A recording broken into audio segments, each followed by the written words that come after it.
simple like, un simple partage, partager une photo, partager un post qui est malveillant.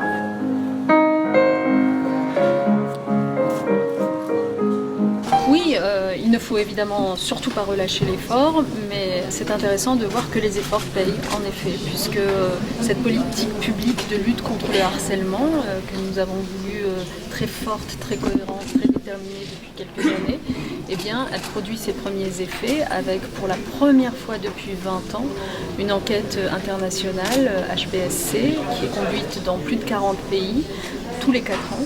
Eh bien, pour la première fois depuis 20 ans, on voit une diminution des faits de harcèlement, notamment au collège en France, avec moins 15% d'effets de harcèlement. Soit si on se projette sur le nombre d'élèves considérés, quelques 60 000 élèves qui auraient pu être victimes de harcèlement, qui ne l'ont pas été grâce à cette sensibilisation, à cette prévention, à des équipes qui sont mieux formées dans les établissements scolaires pour mettre fin très vite au phénomène quand il apparaît.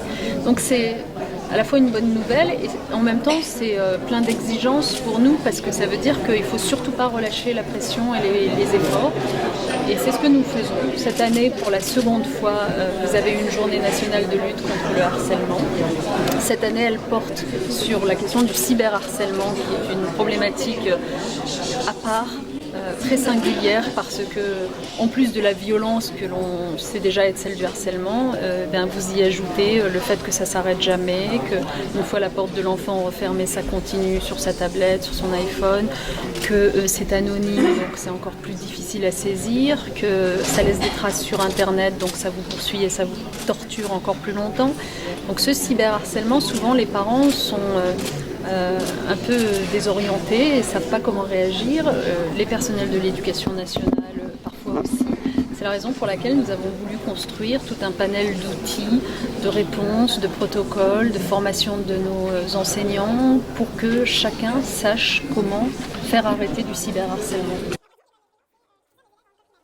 Oui, absolument. Ce que l'on constate en effet, c'est que le cyberharcèlement est lié à l'usage des nouvelles technologies, ce qui ne veut pas dire que l'usage des nouvelles technologies en soi soit un mal, il faut toujours bien distinguer.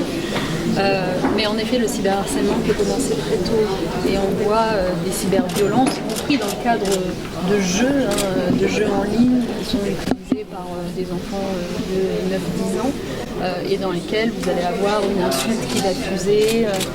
Alors le cyberharcèlement, il faut le distinguer de la cyberviolence dans le sens où il faut qu'il y ait répétition pour qu'on parle de cyberharcèlement. La cyberviolence, aujourd'hui, dès que vous allez vous promener sur Internet, d'ailleurs que vous soyez enfant ou adulte, vous en faites les frais et vous la voyez à l'œuvre, ça n'est pas acceptable, surtout quand ça touche nos enfants. Et donc c'est la raison pour laquelle, d'abord, il faut être sévère. Et je rappelais ici que nous avons adopté par la loi, celle que j'avais adoptée en 2014 comme ministre des droits des femmes, puis une autre loi sur le numérique plus récemment, le fait que le harcèlement et le cyberharcèlement sont désormais des délits. Donc les auteurs peuvent être traduits en justice, condamnés. Et ça, il ne faut pas hésiter à en faire usage parce que c'est aussi une façon de reconnaître le calvaire des victimes de harcèlement. Mais au-delà de la sanction, il y a bien sûr l'éducation. Et moi, ce qui m'importe plus que tout, c'est d'abord de faire connaître le harcèlement, quelles que soient ses formes. Ensuite, de faire de la prévention, c'est-à-dire que dès le plus jeune âge, les enfants comprennent qu'il y a des comportements à ne pas avoir, y compris quand on est simple témoin de harcèlement, mais témoin passif et qu'on ne brise pas le silence. Ça n'est pas possible, donc il faut que les témoins brisent le silence aussi. Et ça, comment ça s'apprend ?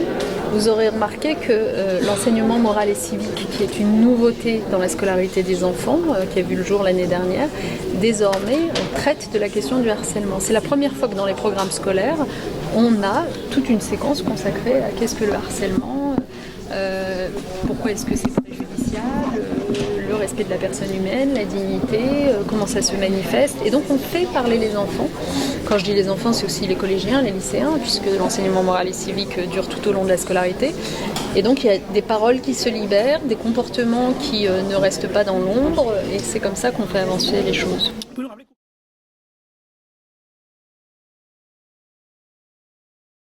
D'abord, vous savez, quand on constate les horreurs qui peuvent circuler parfois sur les réseaux sociaux, sur Internet, il y a deux types d'attitudes. Soit vous êtes dans le rejet total d'Internet, y compris des acteurs qui font Internet, et vous refusez de leur adresser la parole, ou alors vous privez vos enfants de tout outil numérique pour leur éviter cela.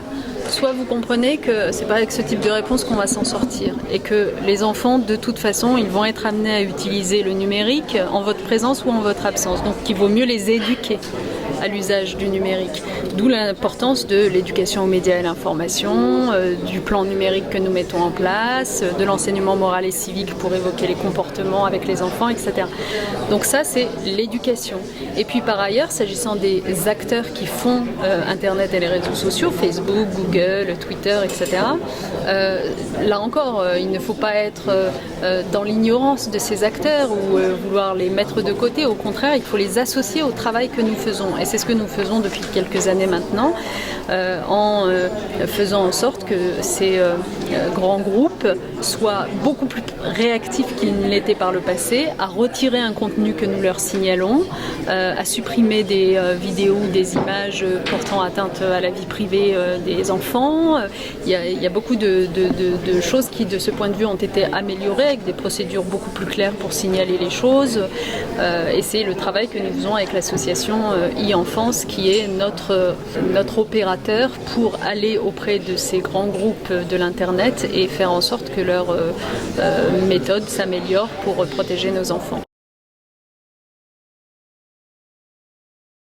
Alors c'est l'association e-Enfance qui est notre opérateur, l'opérateur du ministère de l'Éducation nationale, donc qui, au nom du ministère de l'Éducation nationale, va appeler systématiquement Google, Facebook, Twitter pour leur demander de retirer tel ou tel contenu. Donc dans nos établissements scolaires, nous avons comme référent l'association e-Enfance qui se charge ensuite d'appeler les groupes en question pour faire retirer les contenus. C'est comme cela que ça fonctionne.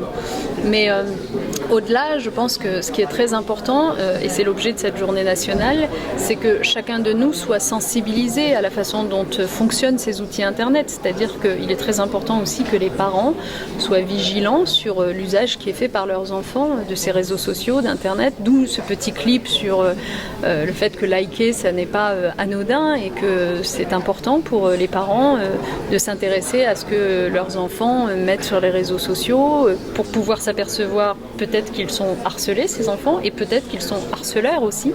Et donc être là encore dans une démarche pédagogique pour faire en sorte que les enfants deviennent des citoyens numériques en partant du principe que Internet n'a pas à être une zone de non-droit. Je crois que c'est très important que nos enfants grandissent avec cette idée simple que les règles qu'on respecte dans la vie civile, quotidienne, doivent être respectées aussi sur Internet.